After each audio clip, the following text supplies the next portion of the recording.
അച്ഛൻ ആവശ്യപ്പെട്ടതുപോലെ നന്ദിനി പോകാതിരിക്കണമെങ്കിൽ ഞാൻ എന്നെ തന്നെ ദ്രോഹിക്കണമെന്ന് എനിക്ക് തോന്നി.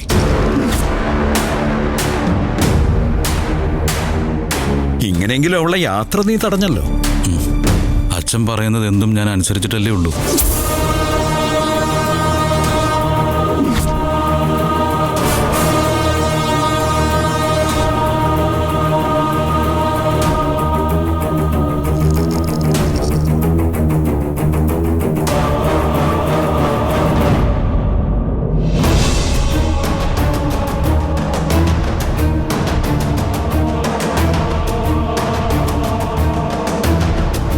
സോറി നന്ദിനി.